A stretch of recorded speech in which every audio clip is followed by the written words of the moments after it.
নমস্কাৰ আজি আমি এই ভিডিঅ'টোত মাইক্ৰ'ছফ্ট এক্সেলৰ VLOOKUP ফাংচনৰ ভিতৰত কেনেকৈ ৰ' ফাংচন ইউজ কৰিব পাৰি সেই বিষয়ে আলোচনা কৰিবলৈ ওলাইছো। চাওক আমি যেতিয়া VLOOKUP ফাংচনটো লিখিব যাওঁ তেতিয়া আমি কেইটামান কথা জানিব লগা থাকে যে আমি ডাটাবিলাক ক'ৰ পৰা আনিম। ধৰক ইয়াত আপোনালোকে নিশ্চয় স্ক্ৰীনত চাই আছে, তো আমাৰ এই যিখিনি সো সাইডে নেম, সেক্স, ভিলেজ,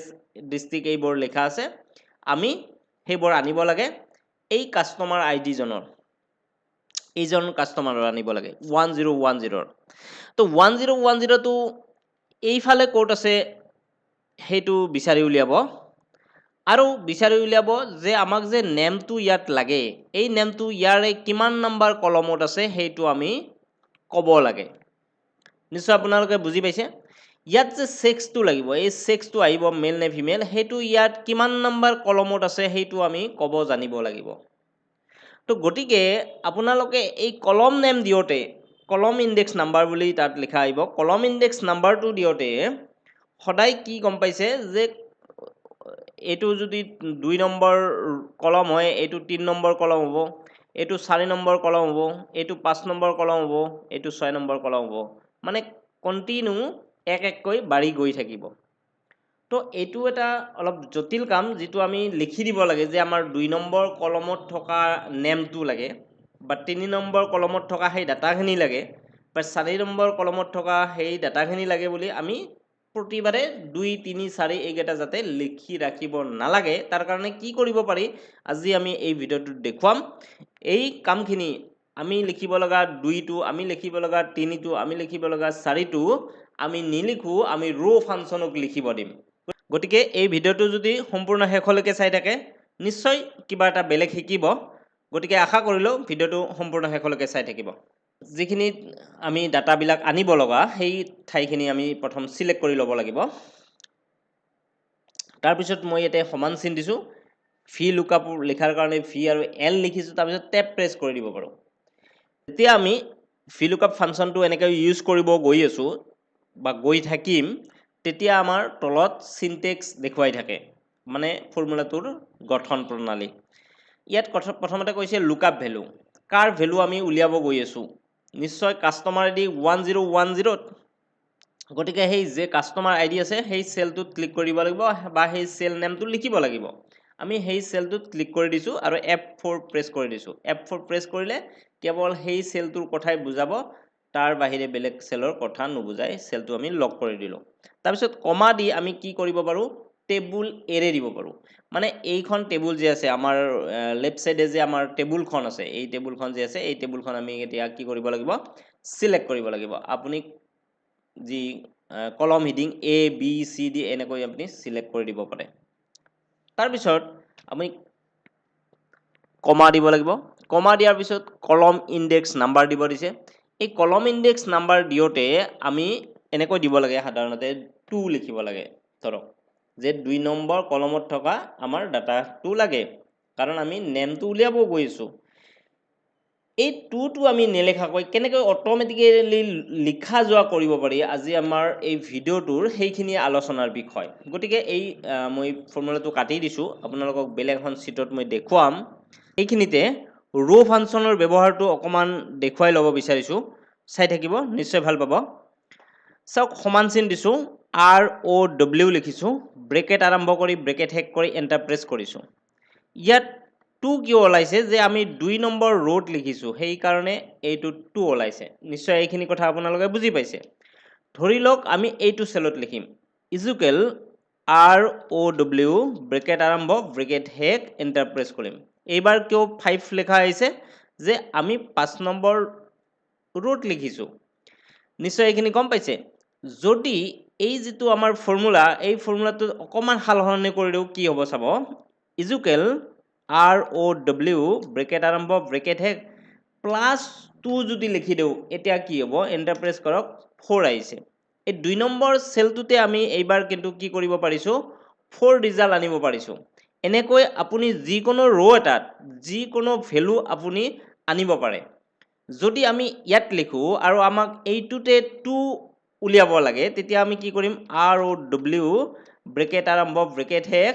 -2 লিখিব লাগিব -2 দিয়াৰ পিছত চাওক ইয়াতে 2 হৈছে আৰু এই ফৰ্মুলাটো যদি আমি ফিল হেণ্ডেলত ধৰি তলৰ পিনে টানি দেউ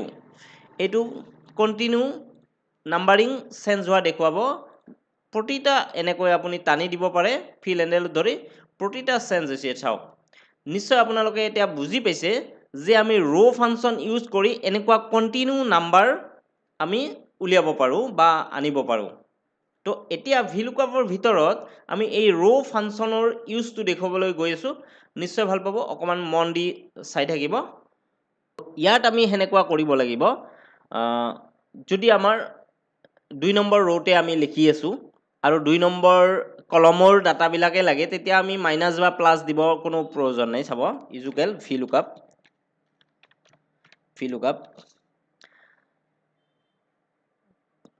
আমি এতিয়া দিব লাগে লুকআপ ভ্যালু তাৰ কাৰণে 1010 ক্লিক কৰিছোঁ F4 প্ৰেছ কৰিছোঁ কমা দিছোঁ আমি এই টেবুলখন এনেকৈ সিলেক্ট কৰি ল'ব পাৰিছোঁ যদিহে আমাৰ কাষত থাকে যদি বেলেগ সিটত থাকে আমি কেনেকৈ মানে টেবুলখন সিলেক্ট কৰিম গতিকে আমি কি কৰিব লাগিব যে এই যি ডাটাবিলাক আছে ডাটাবিলাকৰ কলম heading A B C D এনেকৈ গোটেই ডাটাবিলাক সিলেক্ট কৰি ল'ব লাগিব ওপৰৰ এই কলম হেডিঙত ক্লিক কৰি তো নিশ্চয় বুজি পাইছে কেনেকৈ আমি সিলেক্ট কৰিছোঁ অকমান দেখুৱাই দিছোঁ এই এৰ পৰা F লৈকে আমি কি কৰিব লাগিব ড্ৰেগ কৰি দিব লাগিব মাউস পইণ্টাৰেৰে চাওক এনেকৈ মই সিলেক্ট কৰি দিছোঁ আৰু লেফট সাইডে যেটো নেম বক্স আছে আপোনালোকে নিশ্চয় এতে দেখা পাইছে এইখিনি নেম বক্সত আপুনি A1 লেখা আছে তাত ক্লিক কৰি দিছোঁ মই ধৰক RAM তাৰ পিছত এন্টাৰ প্ৰেছ কৰিবলৈ নাপাহৰিব চাওক এই ডাটাবিলাকৰ আপুনি কি কৰিলে এটা নাম দিলে ৰাম আৰু এইটো কৰিলে কি ভাল পিছত যদি তলত কোনোবাই আৰু ডাটা লিখে ইয়াৰ তলত তেতিয়াও কাম কৰি থাকিব গতিকে আহক এতিয়া VLOOKUP ফৰ্মুলাটো কেনেকৈ ইউজ কৰিম আমি চাই থাকিব এইখিনি আমি সিলেক্ট কৰি লৈছোঁ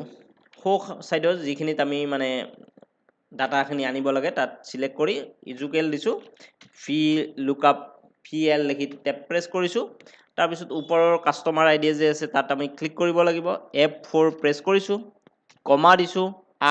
RAM লিখিছোঁ আপোনালোকে জানিছে ৰাম কিয় লিখিছোঁ মানে এই আমাৰ লেফট সাইডে থকা ডাটাবিলাকক আমি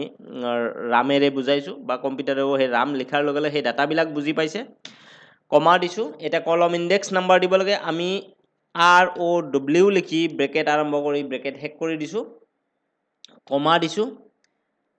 আৰু 0 দিছোঁ ব্ৰেকেট শেষ কৰিছোঁ 0 টো এক্সাক্ট ভ্যালুৰ কাৰণে যে 1010 হে ডাটাটো লাগে বেলেগৰ নালাগে সেই কাৰণে আমি দিছোঁ এক্সাক্ট ভ্যালুটো আহি যাব এতিয়া কন্ট্ৰোল শিফট এন্টাৰ প্ৰেছ কৰিম চাওক নিশ্চয় গম পাইছে কন্ট্ৰোল শিফট এন্টাৰ মাৰাৰ লগে লগে চাওক এতিয়া চেঞ্জ হৈ গৈছে আমি কাস্টমাৰ আইডি চেঞ্জ কৰি আছো নিশ্চয় বুজি পাইছে এটো কেনেকৈ কাম কৰিছে যদি আমি অকমান তলত লিখো যদি আমি এই ডাটাবিলাক ইয়াত নেলিখি আমি অকমান তলত লিখো তেতিয়া কি হ'ব চাওক ঠাইখিনি আমি চেঞ্জ কৰি দিয়াৰ লগে লগে আমাৰ এই ডাটাবিলাক নাইকিয়া হৈ গৈছে ইৰৰ দেখুৱাইছে তো এইবাৰ আমি কেনেকৈ এইটো কৰিম চাব এইখিনি ঠাইত নকৰি আমি বেলেগ সিটতো কৰিব পাৰোঁ বেলেগখন সিটত ধৰক এই সিটখনত আমি কৰিম এইখিনি আমাৰ কি কৰিব লাগিব সিলেক্ট কৰিব লাগিব যিখিনি আমি ডাটাবিলাক আনিব বিচাৰিছোঁ তাৰ পিছত আমি সমান চিন দিব লাগিব VLOOKUP VL লিখি টেপ প্ৰেছ কৰিছোঁ 1010 এই যে কাস্টমাৰ আইডি আছে তাত ক্লিক কৰি দিছোঁ কমা দিছোঁ RAM ৰাম লিখিছোঁ সেই ডাটাবিলাকৰ নামটো লিখিছোঁ তাৰ পিছত আমি দিব লাগে ROW ৰ ফাংচন ইউজ কৰিছোঁ ব্ৰেকেট আৰম্ভ কৰি ব্ৰেকেট শেষ কৰিছোঁ তাৰ পিছত চাওক আমি লিখিছোঁ বৰ্তমান 4 নম্বৰ সেলটোত 4 নম্বৰ ৰোত লিখিছোঁ আমি বৰ্তমান 4 নম্বৰ ৰোত লিখিছোঁ আমি ক'ব লাগে 2 নম্বৰ কলমৰ কথা মানে 4 ৰ পৰা 2 বিয়োগ কৰিলে 2 হ'ব গতিকে -2 লিখি দিছোঁ এতিয়া কমা দিব লাগিব কমা দিয়াৰ পিছত 0 দিম এক্সাক্ট ভ্যালুৰ কাৰণে তাৰ পিছত ব্ৰেকেট শেষ কৰিব লাগিব আৰু কন্ট্ৰোল শিফট ধৰি এন্টাৰ প্ৰেছ কৰিব লাগিব এতিয়া কন্ট্ৰোল শিফট এন্টাৰ প্ৰেছ কৰি দিয়াৰ লগে লগে গোটেই ডাটাবিলাক ওলাই গৈছে নিশ্চয় আমাৰ এই ভিডিওটো আপোনালোকে চাই গম পাইছে যে VLOOKUP একো জটিল ফৰ্মুলা নহয় আজিলৈকে আমি প্ৰায় 10টা ভিডিও বনালো VLOOKUPৰ এই আটাইকেইটা যদি আপুনি VLOOKUPৰ ভিডিও চাই তেতিয়া নিশ্চয় আপুনি VLOOKUP অনায়াসে কৰিব পাৰিব নিশ্চয় আমাৰ এই ভিডিঅ'টো চাই আপোনালোকে ভাল পাইছে যদি ভাল পাইছে আমাৰ এই ভিডিঅ'টোত লাইক কমেণ্ট কৰি জনাবলৈ নাপাহৰিব আৰু যদি আমাৰ এই চেনেলটো আপুনি এতিয়াও ছাবস্ক্ৰাইব কৰা নাই অনুগ্ৰহ কৰি ছাবস্ক্ৰাইব কৰিব আজিলৈকে মানে ধন্যবাদ